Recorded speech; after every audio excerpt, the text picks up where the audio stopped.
Welcome to the Center for Jewish History. Welcome to the American Sephardi Federation. It's our pleasure to welcome so many distinguished guests and also so many familiar faces that we haven't seen in a while. So it's good to have you back in person. For those of you who are new to the center, this is the preeminent library and archive of the Jewish people, ASF. Our role here is to document, preserve, and promote and perpetuate the rich mosaic culture of what we call the greater Sephardic communities. And for us, Sephardic doesn't mean an ethnic or linguistic or culinary tradition. It means a tradition that is, as our founder, Dr. Daniel Elazar put it, worldly and cosmopolitan, yet seriously Jewish. And which, by the way, especially important for somebody like me, who's a Litvak mostly, is open to all Jews.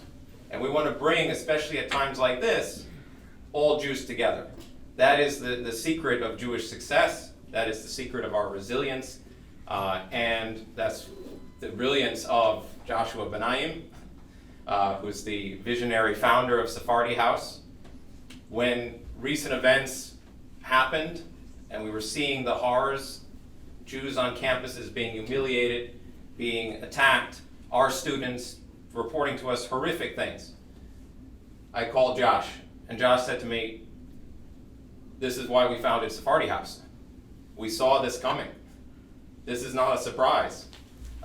This is why we needed to focus on the beauty, depth, diversity, and vitality of the Jewish experience. We do not exist to resist anti-Semitism. We have a positive purpose in the world, what we're going to hear about tonight, in part from the teachings of the great Rambam. This is what the ASF is focused on. This is what we're trying to achieve. This is why Sephardi House is so essential, and you'll hear more about that, including from Ruben, our National Director of Sephardi House and Young Leadership, and one of our wonderful students. I would be remiss if not to note that it's been too many years since we've had our distinguished HaRambam here tonight. It was 2015, the last time, when we had Sephardic Journeys, an exhibition by the Center for Jewish History and the ASF in the David Berg Rare Book Room. And I'll never forget what a board member of the Center for Jewish History said to me at the time. These were pre-COVID days, but even then, it wasn't exactly legal how many people we had in the Great Hall. The official number was 250. Now they limit us to like 120, just to put it in perspective. It was standing room only. And one of the board members of the center said to me, this is the first time that there's been a discussion of religion at the Center for Jewish History. And I said, what do you mean? We have two distinguished scholars. This is not just a religious topic. This is philosophy. This is our way of life. This is true to the ASF, our Sephardic tradition.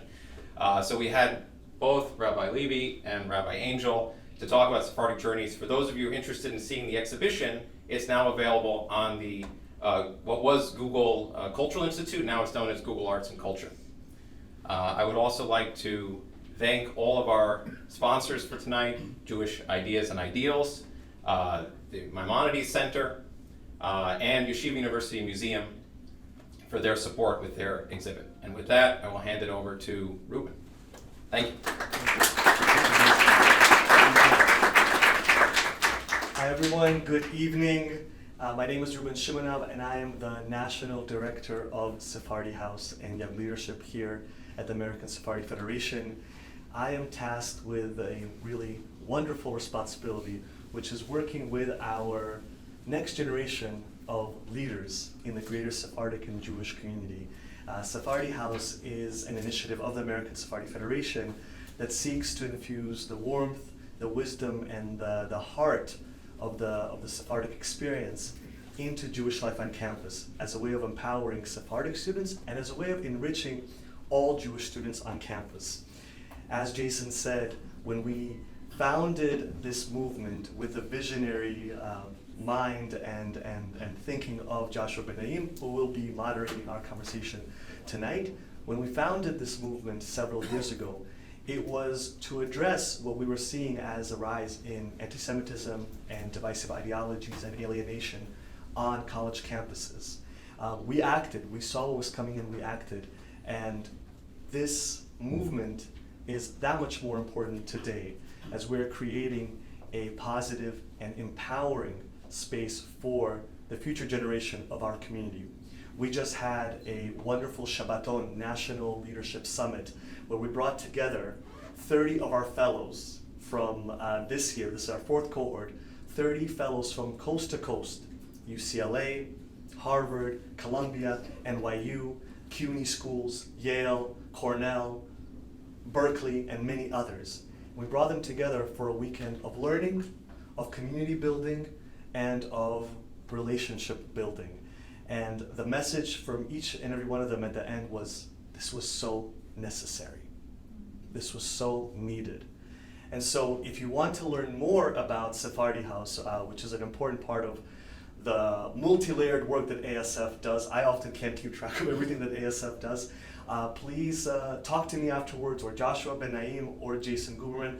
We'd love to tell you more about how you can help support the future generation of our leaders. I have the honor right now to introduce our speakers. But before I do that, I wanted to share a little bit about this program. When we thought about having this gathering to celebrate and to delve deeply into the intellectual legacy of Rambam, of Maimonides, when we thought about this several months ago, we were thinking about a powerful way for us to come together as a community. We're still, I think, kind of getting back, believe it or not, into the swing of things after COVID. So this was a powerful way to come together in real time. October 7th changed everything for so many of us. And we were thinking, is it appropriate to have this event right now, given the atrocities, given what the Jewish people are going through, what is occurring in Israel, and the way that we are all being impacted by it. And we decided that it is that much more important to come together as a community, to delve deeply into our intellectual tradition, which is one of wisdom and resilience. And specifically, we decided not only to come together, but to pivot our topic ever so slightly, to still focus on Maimonides and his intellectual legacy in our times, with a particular focus on, as we call the event, Maimonides in times of crisis, and what the Maimonidean tradition might teach us, and how it might inform us right now as we are grieving and processing and mourning and trying to be there for one another in community. And so this is what our conversation will be about. It will be about Maimonides more broadly, but then we will also focus on these particular topics. After our talk, we will have a chance to enjoy some refreshments. There is a limited number of books for purchase. If we sell out, we can direct you to other ways to buy the books. These are signed by our two esteemed educators and community leaders and rabbis. And there will also be an opportunity at the same time to visit the Maimonides exhibit downstairs that was beautifully curated by the Yeshiva University Museum. They kept it open for us this evening. So a couple of things we can do after our time together in the Q&A session. We like to keep things dynamic. And so on that note, I'd like to share a little bit about our speakers. And before that, I want to preface with a personal connection I have to all three speakers. So Joshua Benaim is really, I call him my partner in crime here. He is my brother in this work of empowering and guiding our young leaders. Really the movers and shakers of the future, and not just of the future, already the movers and shakers. I mean, our fellows have testified to Congress. They have written op-eds in the New York Times and Wall Street Journal and local school papers. These are rock stars, and it's an honor to be collaborating with you and plotting with you, Josh, about how we can impact the future of our, not just the Sephardic community, but of the Jewish community. That's my connection to Josh. He's a friend, he's a partner in crime, and he is a mentor to me. Rabbi Levy and Rabbi Angel, I know because of my upbringing in Seattle, Washington, which is where I grew up. I grew up in the vibrant Greek, Turkish, Sephardi community of Seattle, Washington, but one that really I would call more pan-Sephardi, or as Jason says, greater Sephardi, because while its roots are Ottoman, it was really welcoming to all, not just Sephardic Jews, but to all Jews. I myself am from Uzbekistan, but my heart really is, I would say, Rodezli, is from Greece. Rabbi Angel and Rabbi Levy play both really important roles in these communities, in our community in Seattle flourishing and in supporting our community. So it's a pleasure to have this Seattle reunion. So a little bit about our speakers. Rabbi Dr. Marc Angel is founder and director of the Institute for Jewish Ideas and Ideals, which fosters an intellectually vibrant, compassionate, and inclusive Orthodox Judaism. Rabbi Angel is Rabbi Emeritus of Congregation Sherith Israel, the historic Spanish and Portuguese synagogue of New York City. Author and editor of nearly 40 books and hundreds of articles, he has won acclaim for his studies in Jewish history and thought. I'm going to, just for the sake of time, kind of be a little bit more brief, but there's a lot more to say about each biography. I'll finish off with saying that he is the co-founder of the International Rabbinic Fellowship, the International Rabbinic Fellowship, and is also past president of the Rabbinical Council of America. He earned his BA, MS, PhD, and rabbinic ordination from Yeshiva University, and many more things to say about Rabbi Angel's accomplishments. Rabbi Yamin Levy is a practiced educator, rabbi, author, and academic administrator. He has devoted his career to teaching and preserving Sephardi culture, law, and philosophical worldview. He's the senior rabbi of Bet Hadassah Synagogue, the Iranian Jewish Center in Kings Point, New York, and the founder and director of the Maimonides Heritage Center based in Tiberias, Israel, and New York. Author of many books, including The Mysticism of Andalusia, exploring HaRambam's mystical tradition, which will be which he will be referencing tonight. And my dear friend Joshua Benaim, who will be facilitating the conversation, is a leading real estate investor, an entrepreneur, and the visionary founder of the ASF's Sephardi House program and fellowship. He is the founder and CEO of Aria, an award-winning real estate company on a mission to humanize the experience of living in our great cities. An operatic baritone who has appeared with the Metropolitan Opera and throughout the US, Benaim lives in New York City with his wife and 3 children. Thank you all. You did not come here to listen to me. So without further ado, I give you our speakers.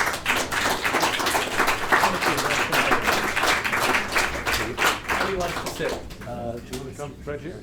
You sit there. I'll sit here. You're seated in the middle. Proszę. Okay. Welcome, everybody. Maimonides lived in a time of turbulence, when on the one hand you had the pinnacle of Jewish flourishing in Cordoba, in southern Spain, with Jews serving in the highest positions of the court and heavily integrated with the greater community. And on the other hand, at the same time, Jews faced persecution and in some cases forced conversion. And in his own life, Maimonides had to leave Cordoba for Fez, and then Egypt, the land of Israel. And he wrote letters to Jewish communities around the world, advising them on how to address the crisis in Yemen, persecution in Morocco, and also how to conduct the life of the soul and the Jewish law. So I think what we're gonna have a conversation, a free-flowing conversation tonight, about many aspects of Maimonides' intellectual legacy. I think we're gonna start with Maimonides addressing crises in the Jewish world, which a topic which feels very present and important. And over the course of this discussion, we'd then like to discuss a little bit about each of our rabbis and hachamim's engagement, lifelong engagement with the work of Maimonides. And then finally, we'd like to also discuss each of their most recent books, The Mysticism of Andalusia by Rabbi Levy, and also Maimonides and Spinoza, and other works by Dr. Rabbi Angel. So, and then we'd like to wrap it up with some questions, with questions from the room. So, why don't we start with where many of us are coming to this evening. many Jews I know are struggling with this present crisis. Actually, every Jew that I know is struggling with what's going on in the world. We know this is not the first time Jews have faced challenges and persecution and difficulty, but it feels very present in our lives. And in some ways, the aura of safety that we felt in Israel and in America, and our sense of belonging to as Jews in the academic world, for example, where we've been so integrated, it feels really fragile. And so I'd like to start with, and these are putting you on the spot with very difficult questions, but what does the teaching of Rambam, who lived through crises in his own life and advised Jews around the world, and what does the teaching of Rambam tell us about how to grapple with these crises, and also, and what do you advise us? And then we can get into the deeper philosophical discussions once we all of us can feel that we'd love to hear from you your thoughts. Who wants the easy question of the night? So. Thank you very much, Joshua and Rabbi Levy. It's good to see all of you this evening. When we were assigned to discuss Maimonides in time of crisis, I went back to Rambam's letters to the communities in Yemen and Morocco, both of which communities were subject to forced conversion, horrible time. And I realized that Rambam gave very wise advice, which is completely irrelevant to us today. Why? He told them, bend your heads, keep Judaism secretly, get out of those countries if you can. What didn't he say? He didn't say, organize rallies, fight back.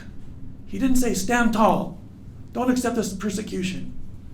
Jews in the time of Rambam and throughout the Middle Ages until the very modern period were basically told and taught, it's God's will, we're suffering for our sins, and that's the way it is. So just bend your head and get by the best way you can. When we're dealing with a crisis today, I say, thank God we're living now. In spite of all of the crisis, all the suffering, we have the modern day Maccabees. Israel is a powerful country.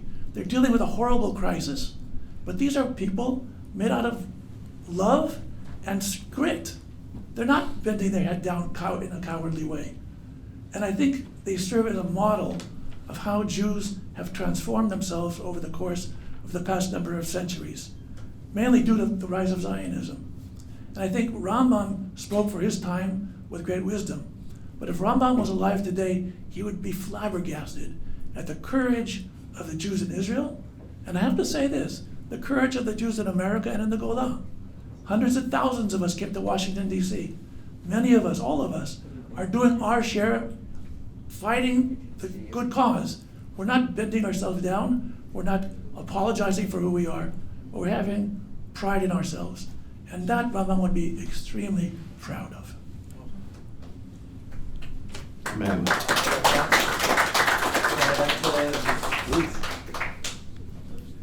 Rabbi Angel, thank you. I want this audience to know that Rabbi Angel is my rabbi and my mentor, and I'm humbled to be sitting alongside him. Let me interrupt. He's my rabbi.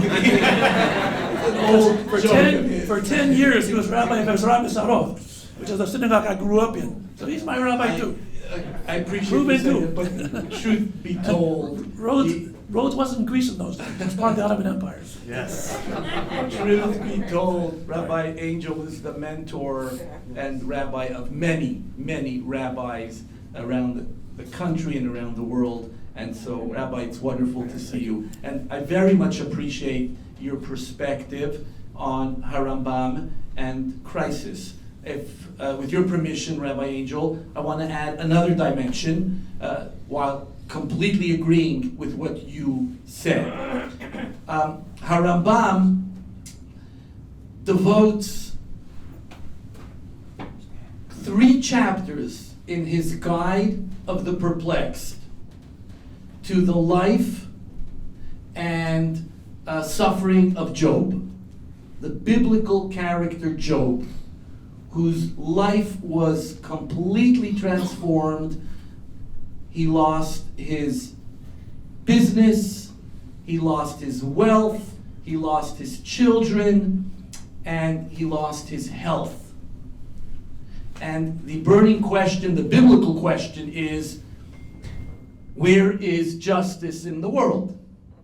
How do we deal with crisis like this? Job was a just man, a righteous man. And this bothered HaRambam, Maimonides, immensely. Tucked in those 3 chapters, HaRambam says, I had a moment of prophetic insight. And he explains the suffering of Job in light of his own personal life suffering. And Joshua referenced how HaRambam's family, at age 10, he was 10 years old, and his whole life was turned upside down. The fanatical, fundamentalist Almohads came into Cordova, the city that his family loved and the Jews of Andalusia loved. They regarded it as the second Jerusalem. And they were expelled from that city, and he was a wandering Jew for many, many years with his family. They had nothing, lost everything. And he finally settled in Egypt. And then another crisis fell upon him. His beloved brother died. And now Rambam says he was in a depression for close to 11 months. And in a letter he wrote to the Dayan of one of the cities in southern France, HaRambam says that what got me through this is what the insight Job received from the heavens that got him through his crisis. And what was that insight? Rambam says that when we learn to appreciate and see the larger picture of our existence, then we're able to place our crisis and our suffering in perspective. That doesn't mean that we're not feeling the pain. That does not mean we're not experiencing something that is profoundly difficult. But there are 3 levels of seeing that perspective. Level number 1 is I'm here, I'm alive, and yes, I'm feeling deep pain and suffering. And I'm feeling the pain and suffering of others.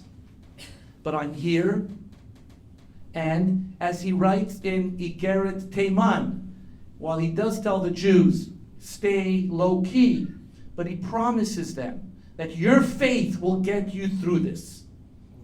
There is a promise, a divine promise, that God made to Abraham. Bi nishbati ne'um Hashem. God took a vow on his own name and said, there is going to be a better day, always. Then there is the element of not just I'm here, but the Jewish people have been promised a messianic age, a time when only goodness will be experienced. And we have to hold on to that faith and emunah. And the third, which takes us into a different spiritual dimension, which is at the core of the Guide of the Perplexed, is learning to see that we are just a speck of a speck of a speck of a grand universe. And when we see that and recognize that in the scheme of the larger, bigger picture, then we have to bless the good in our lives and continue going and move forward in making our existence positive and meaningful and fulfilling. That's my thoughts on this. Bye. Let me just ask a follow-up, because it resonates with something that I read in your book about the mysticism of Andalusia and the thesis that embedded in the rational worldview that we often associate with Maimonides is an element of, in a sense, I think that what you're explaining is that he got through a personal crisis of terrible proportions by putting it in perspective of the universe and God's creation. Is that in a sense what? So in a sense, yes, part of it. But let me just develop that briefly. As Joshua said, HaRambam was a man who pursued truth. And truth has to be based on science and philosophical principles. He was a religious man. And so philosophers don't like to mix religion and philosophy, and Maimonides did.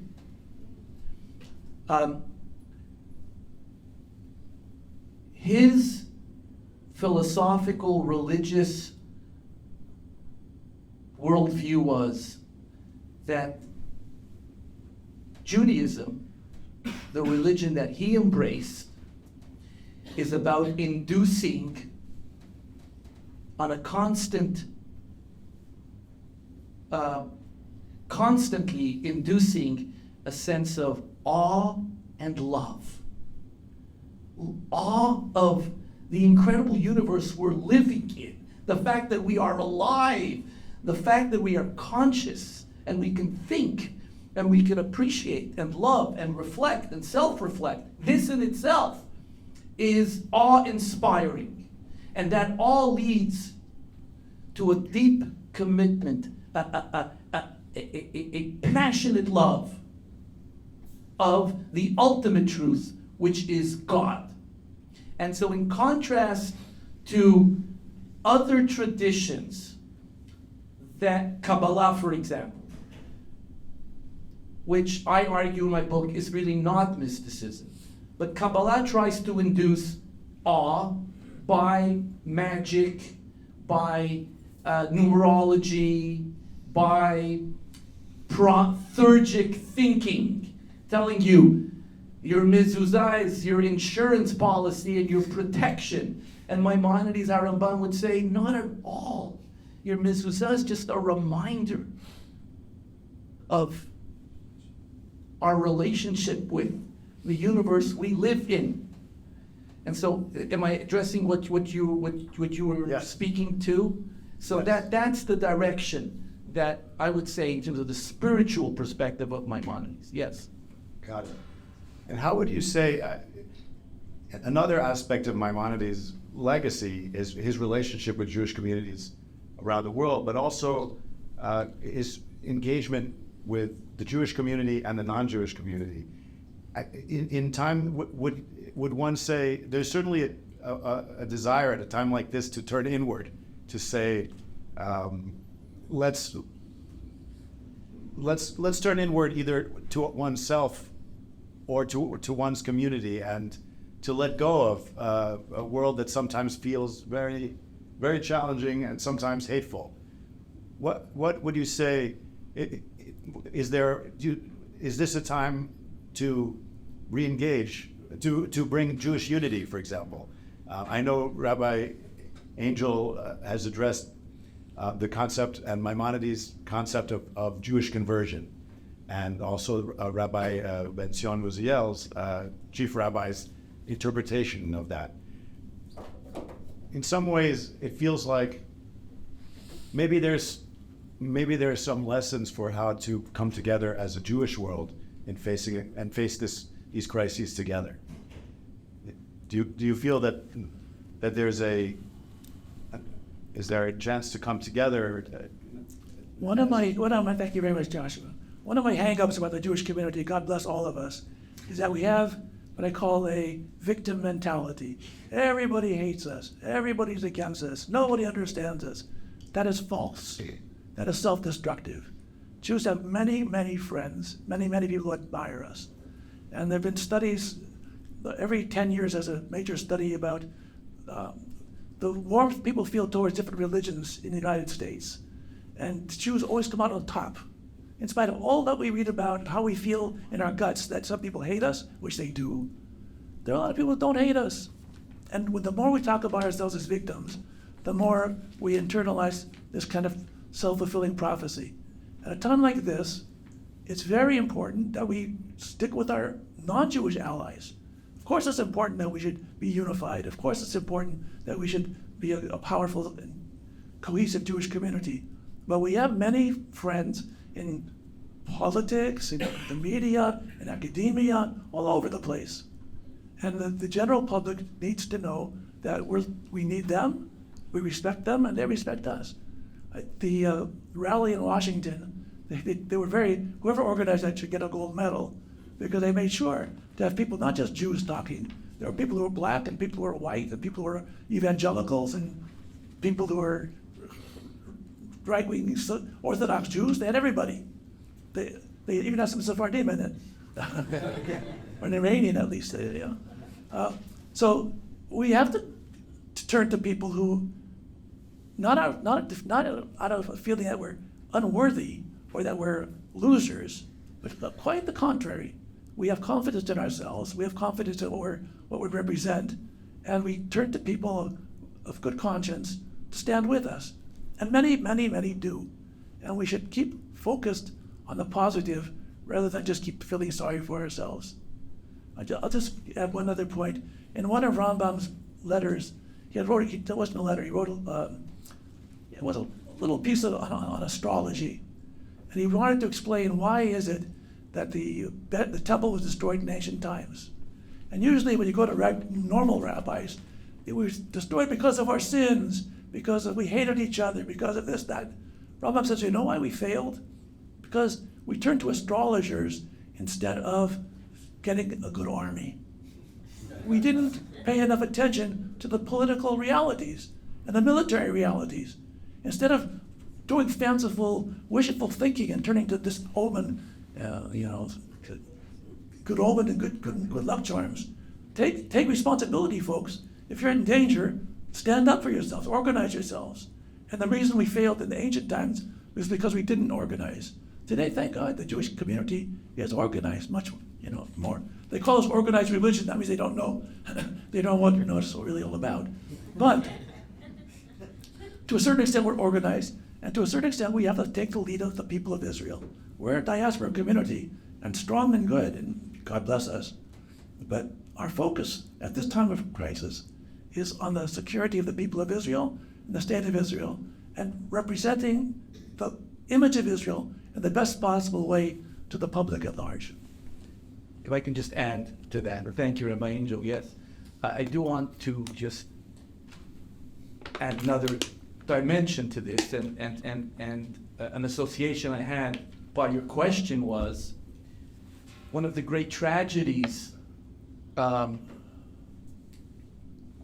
post HaRambam's life was the burning of his books and the controversy associated, and the people who were responsible for turning over HaRambam's books to be burnt were fellow Jews.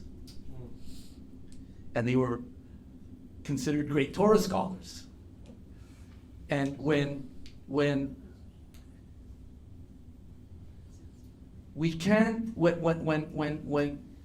religious views, political views divide us in such a way, we really have to self-reflect. And we are seeing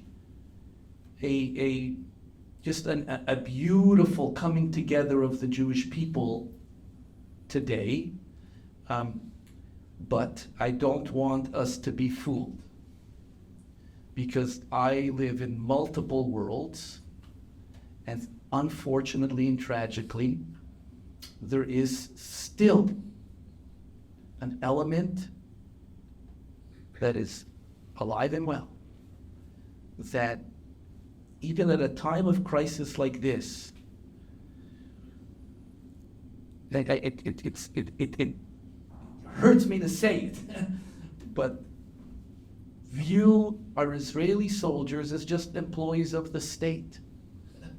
You know, one scholar in Israel, sorry to say, a Rosh Yeshiva, announced to his students last week that, you have a street cleaner, so we have IDF soldiers. And I wrote to people who donate to that yeshiva, and I said, I have a son in the front lines of the Israeli army, and believe me when I tell you, he's not a street cleaner, and he's not doing it because he's being paid.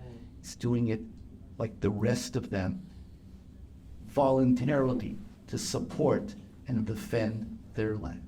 And so one of the areas we have to work on is internal unity. That will always be our strength. Always be our strength. Well, it sounds like we have the recipe for a lot of, inner strength and pride in Judaism, and to go forth strong and address the practical concerns of our world with confidence and strengthen our tradition and our learning. Let me ask. I wanted to ask each of you a little bit about how, just stepping back for a second, just to your own intellectual journey, and when was it that you found that Maimonides and Rambam, and more broadly the classical Sephardic tradition, would be an important part? When did you discover it would be an important part of your life mission? I don't think there was a period of time when we didn't think Rambam was basic. I grew up in Seattle. My uncle was Rabbi Solomon Maimon, descendant of the Rambam. For us, Rambam was member of the family. I don't think there was a time that Rambam was the important factor. And even through yeshiva, Rambam was important. When I was a rabbi in a synagogue, which was a great synagogue in those days, some of you were there in those days, I used to give a class on Sunday mornings, every Sunday morning, a Rambam class. And we had a very intellectual congregation, very bright people, very challenging. It's good to be a rabbi in a community where people don't take anything for granted. You have to really be sharp to keep ahead of them, or to keep up with them. And one year we had a class on Rambam, Spinoza, and Us. Because I was also a student of Spinoza, off the record, don't tell anybody. Rambam was the greatest rational thinker in Jewish history. And Spinoza, who knew Rambam in and out, was a heretic. He rejected what Rambam said on almost every level. And some of his criticisms were very sharp, very, very precise. So he went through basic teachings of Rambam, and on one side, and then Spinoza as a counter force. And then that's why I call the book Rambam, Spinoza, and Us. We got to think ourselves. Rambam was great. I'm a big fan of Rambam. I've written tons of articles and books about Rambam. But Rambam lived 800 years ago. Bless his soul. His teachings are still very powerful for us. And Spinoza lived in the 1600s. Bless his soul, I think. Yeah. He was a great man in his own way. But that's a long time ago. Us. If we are looking at Judaism, we're looking at the Bible, we're looking at the Talmud, we're looking at Jewish law, we have two eyes, we have brains. We have to process all these things from the past, but ultimately, we make the decisions. We're free men and women. And even though I'm a good Orthodox rabbi, very staunchly Orthodox. I believe religion has to be in freedom, not because you're coerced, not because you're forced, not because it's fashionable, but because you think it through. And for that, I owe it all to Rambam.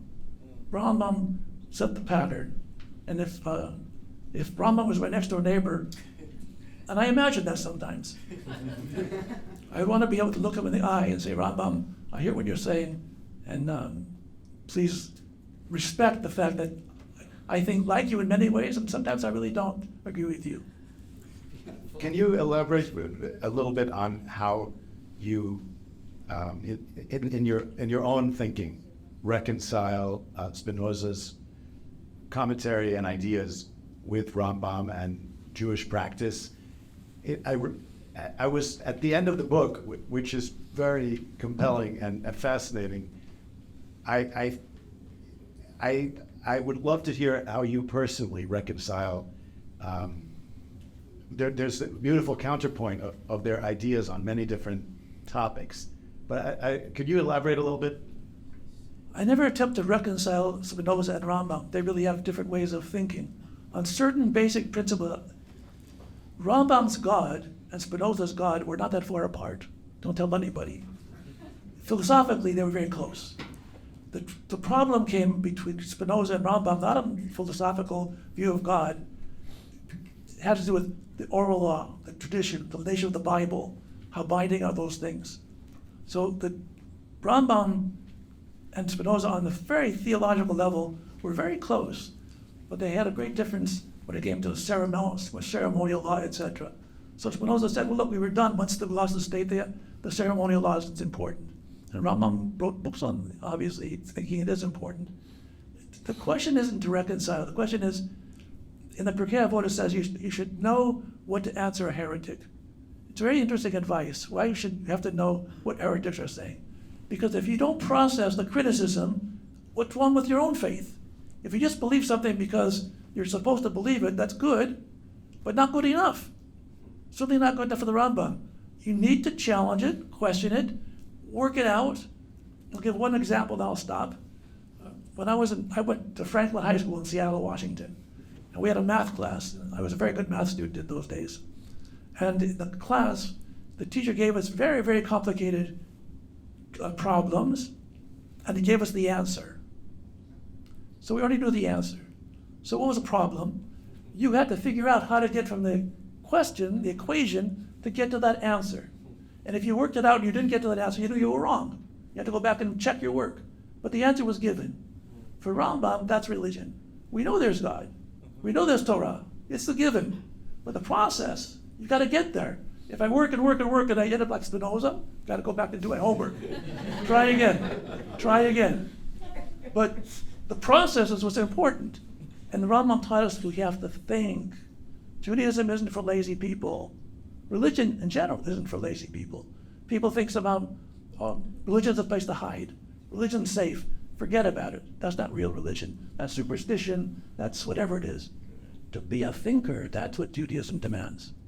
Wow. Other mystic. So I'll tell this crowd though. When I was a student at Yeshiva University, I attended a lecture of Rabbi Angel on Igeret HaKodesh. That's what he called it. It's the letter that Maimonides wrote to the community in North Africa when they were being persecuted, and they had received a letter from Europe telling them that they must die, choose death over submission. And I heard Rabbi Angel's talk. Now, I was already very interested in HaRambam, in Maimonides, but I must say that talk really was a springboard for my passion for HaRambam. When I went to yeshiva after high school, I wasn't like Rabbi Angel. I took it for granted. I went to a yeshiva in Israel, and they were telling me about this midrash and that midrash and this agada and this fantastical story. And I told the rabbi there, I said, this stuff is not for me. My brain is wired very differently. And so I was introduced to Maimonides. Reason and rationalism and religion. In fact, one of my first books is called Reason, rationalism, and community. But and so I took a fascination for HaRambam, and then one of the things that irked me most was that the professors that I had in university and at Yeshiva, unlike Rabbi Angel and some other of my Sephardic teachers, viewed Maimonides as a pure rationalist. And so you had the world of Kabbalah, which was the real beautiful mysticism of Judaism, and Maimonides had nothing to do with that. And there are many popular books today, Maimonides versus rationalism versus mysticism, Maimonides versus mysticism. And I couldn't believe that people weren't seeing the beauty, the mysticism within Maimonides, the spiritual beauty of that work, of his works and of his writings. So thus my book, The Mysticism of Andalusia.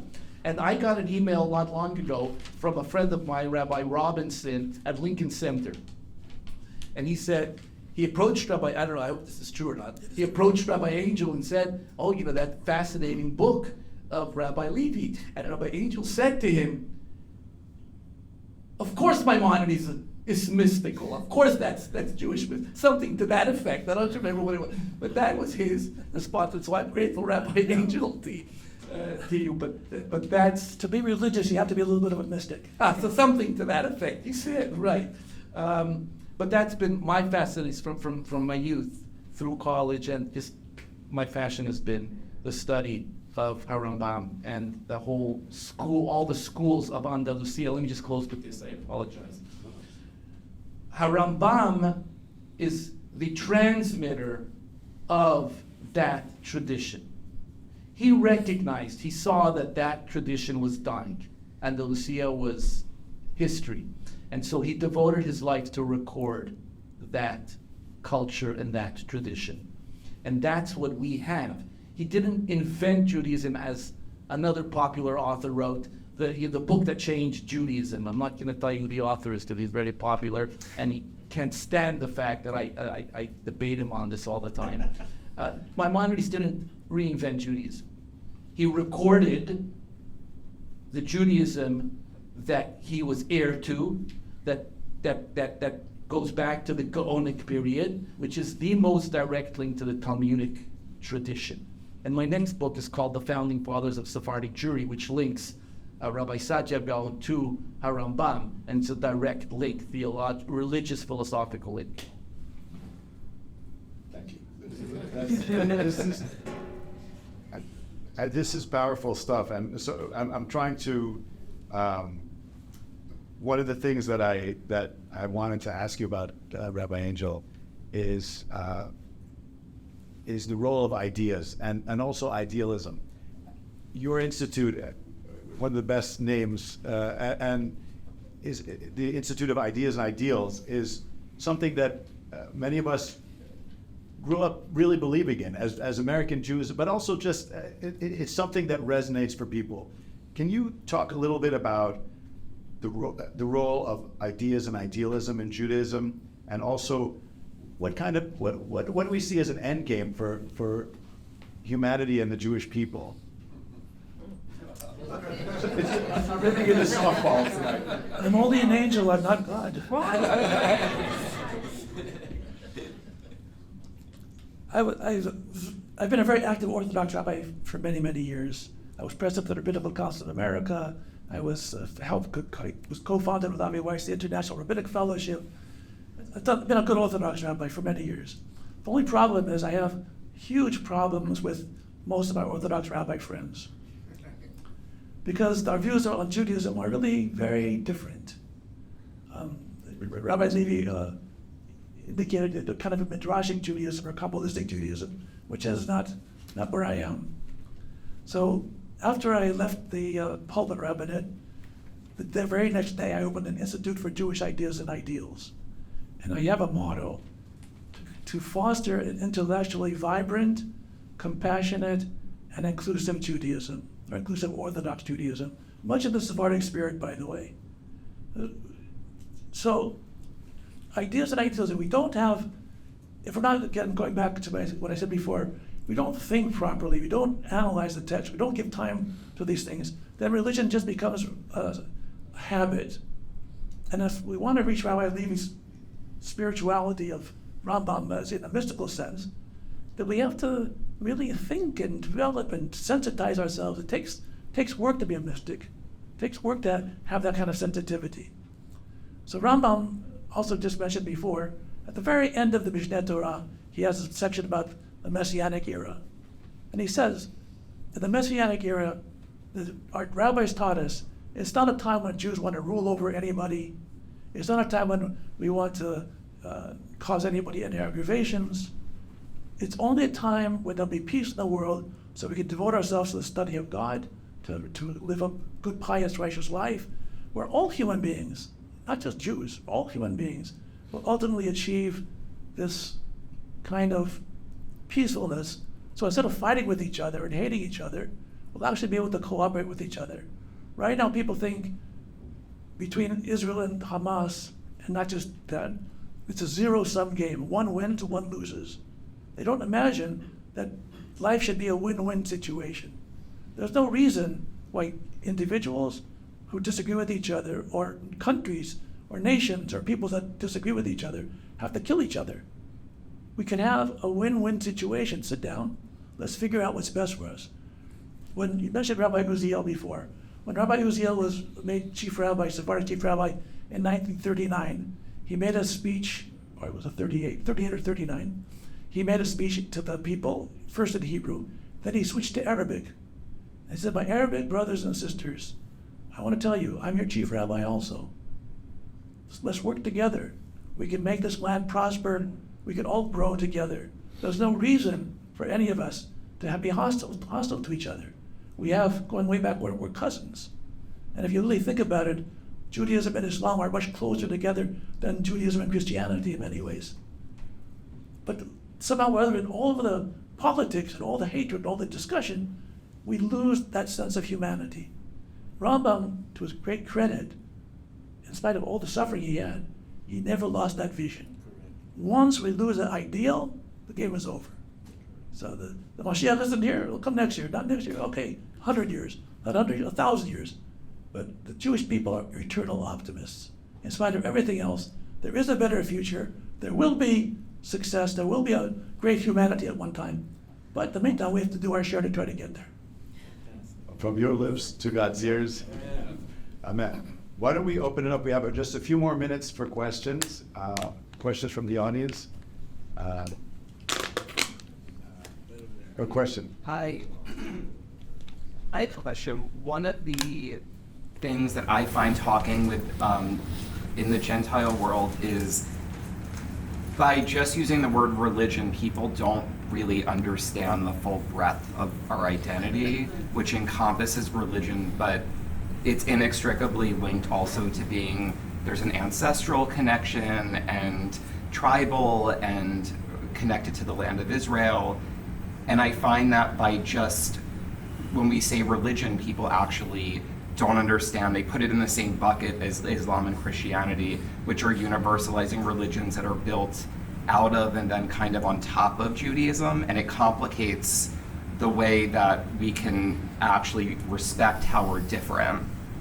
And what do you think about, or do you have any advice? Are you asking me? Yes. Or both of you, and Rabbi. Yeah, God bless us. We're very complicated people. We're very complicated. So yes, we're religion, we're nationality, we're ethnicity. In that the Torah never describes us as a religion. We're the children of Israel. It's a family. When someone converts to Judaism, they become the son or daughter of Abraham. We become part of a family. People in the family who don't believe in Judaism at all, they're still Jews, right? So we understand that. It's hard to give a philosophical explanation to others. I used to be very involved in interfaith things. So I remember in 1980, Israel was involved in a horrible war with Lebanon. We're always involved in some war or other. And it was a very ugly, on TV, they were always blowing up buildings. It was very ugly. And we had a meeting of the of the clergy of the West Side. I was the only Orthodox rabbi that used to go to these things. And there's a couple of Reform rabbis, and all the rest were Christian ministers. There were no Muslims in those days in these things. And they couldn't understand why we felt about Israel.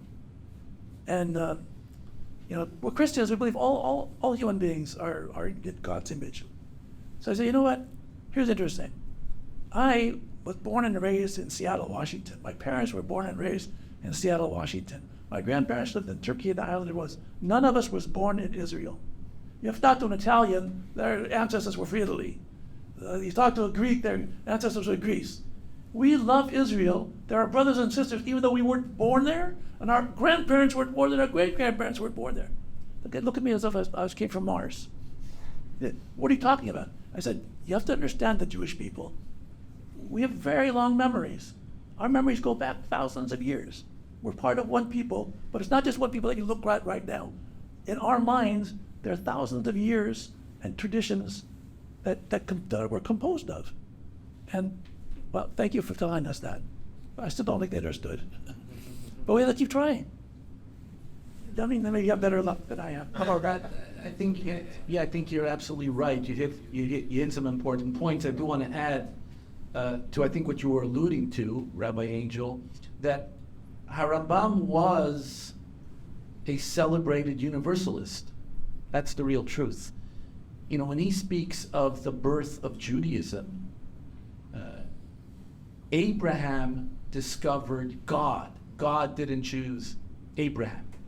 Now, this is a traditionally Andalusian concept, by the way, because in Europe and in the Kabbalistic tradition and in the Zoharistic tradition, God chooses Abraham because he's better than everybody else. He has a better soul, he has a better spirit, and that's not at all the Maimonidean, Andalusian way of thinking. And if you read in the beginning of the first chapter of Hilchot Avodah Zarah, how do you say that in English? The laws of Idolatry? Idolatry, the laws of idolatry in the first volume of the Mishneh Torah, you'll see that how Maimonides takes the time and a lot of patience to write how Abraham, by discovery of physics and learning the universe and studying, he discovered God. And that's a very, very important principle, because in the Maimonidean tradition, all human beings are equal. And he writes this beautiful letter to Ovadia the convert, who writes to him in question and says, I'm being harassed in my synagogue. The Amidah says, the Lord, my God, the God of Abraham, the God of Isaac, and the God of Jacob, and my fellow congregants are telling me I can't say that because I'm a convert to Judaism. Maimonides says they're wrong. We are all the children of Abraham, Isaac, and Jacob, and if we embrace their teachings, he says not biological, it's strictly values-based and education-based.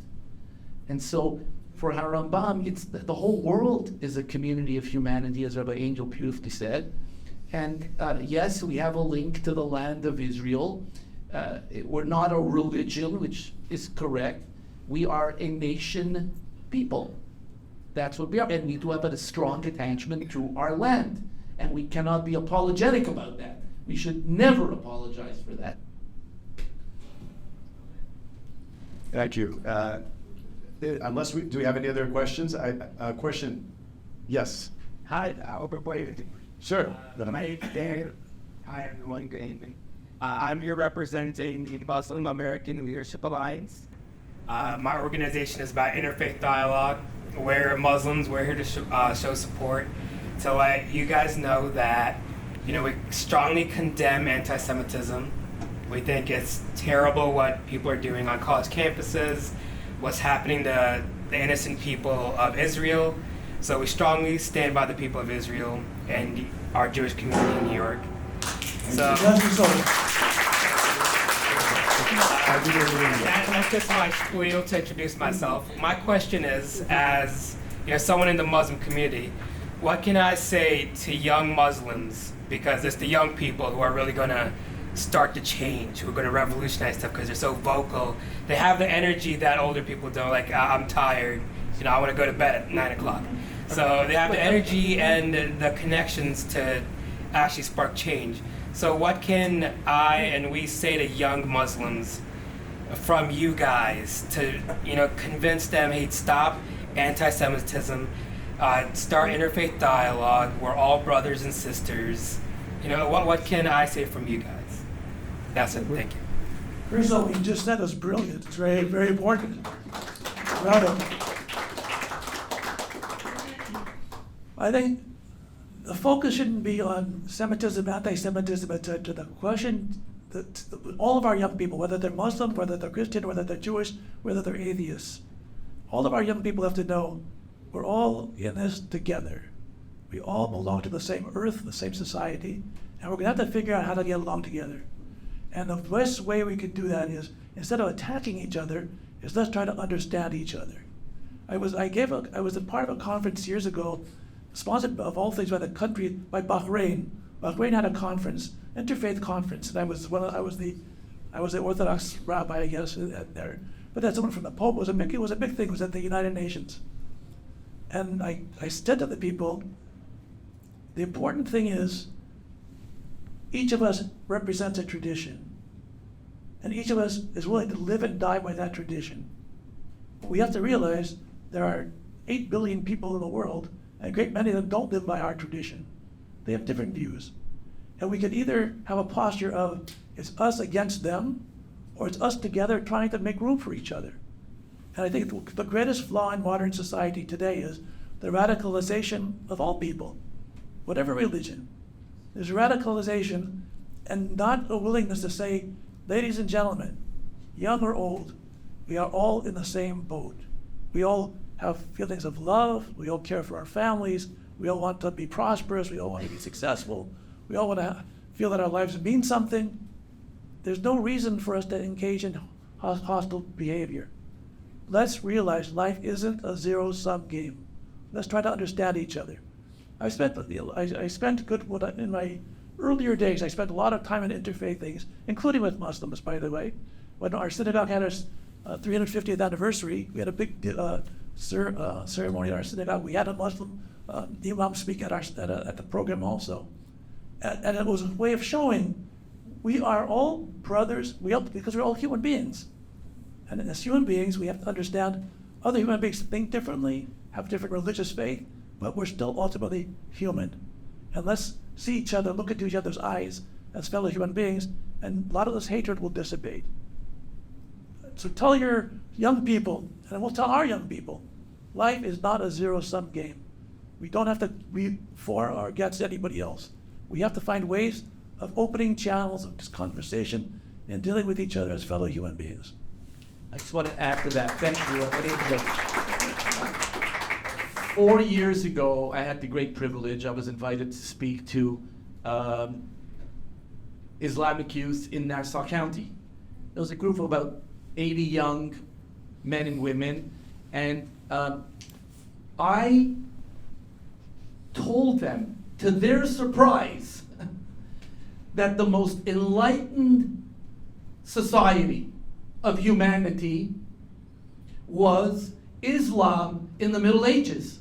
When we speak of the golden age of Spain, it was southern Spain, which was under Islamic control.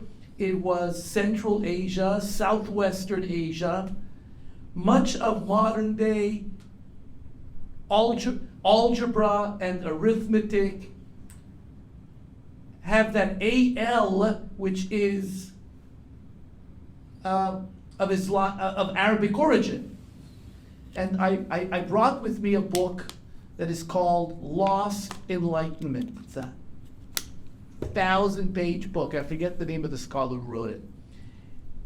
Of that period of history where Islam translated Greek philosophy, wrote advanced works in science and mathematics, chemistry and pharmacology, and the Jews thrived in that society because they were brothers and sisters in that philosophical approach. And we've never been able to repeat that moment in history. And I say to myself, if we could bring that back in the Middle East, what we could do there is just remarkable. And these young people were blown away. They said, how come we didn't know any of this? And so I invite you to tell them, share with them that history of the great medieval Muslim scientists and poets and philosophers and writers and mystics. That is just incredibly inspiring to me, and I hope will be inspiring to that youth as well.